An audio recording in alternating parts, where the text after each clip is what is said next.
তোমাদেরকে আমি আগেই বলেছিলাম, আমি এর আগে একদিনের জন্য মায়াপুরে এসেছিলাম। তখন সবাইকে দেখেছিলাম এই গোপী ড্রেস পরতে।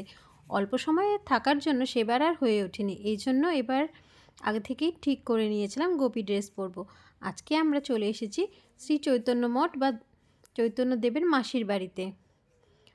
আমরা মেন গেট পার করে এখন ভেতরের দিকে যাচ্ছি।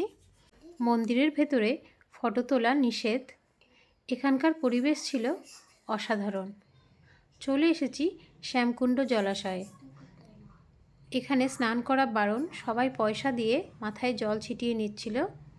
এই জলাশয়ে প্রচুর মাছ, এখানে মাছেদের খাওয়ানোর ব্যবস্থাও আছে। এখন আমরা চলে এসেছি শ্রী চৈতন্য লীলা প্রদর্শনীতে। এটা হচ্ছে গিরি গোবর্ধন আর এটা হচ্ছে রাধাকুণ্ড।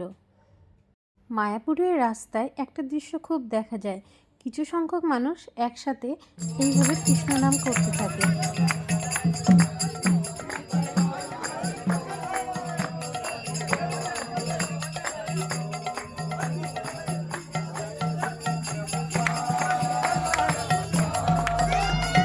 আমরা এখন চন্দ্রোদয় মন্দিরের দিকে রওনা দিয়েছি টোটোতে করে।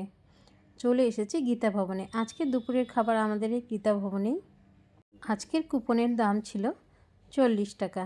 মায়াপুরে ঘুরতে এসে রিলস ভিডিও না করলে হয়, খাওয়া সেরে তাই এই ভিডিওই করছিলাম। এরপর সন্ধ্যায় আমরা চলে আসি গীতা মেলায়। এই মেলায় বিভিন্ন নিরামিষ ফাস্টফুডের দোকান বসে, আর এই সব খাবারগুলো টেস্ট ছিল অসাধারণ।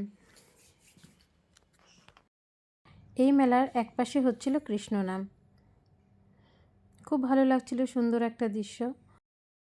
পরের দিন মায়াপুর থেকে আমরা রওনা দিই নবদ্বীপের উদ্দেশ্যে।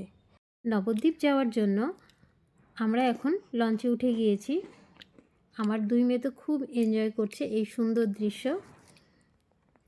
আমার ছোটো মেয়ে যখন খুব ছোট ছিল তখন নৌকা উঠেছিল, কিন্তু সেটা ওর মনে নেই।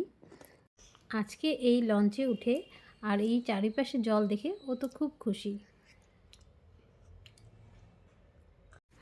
মায়াপুরের মায়া কাটানো খুব কষ্টকর। লঞ্চ থেকে চন্দ্রোদয় মন্দির দেখা যাচ্ছিল। মনে মনে শ্রীকৃষ্ণের কাছে এটাই প্রার্থনা করছিলাম, আবার যেন আসতে পারি এই মন্দিরে। আজকের ভিডিওটি ভালো লাগলে অবশ্যই লাইক কমেন্ট করবেন এবং আমার পেজটিকে ফলো করে রাখবেন আরও নতুন নতুন ভিডিও দেখার জন্য।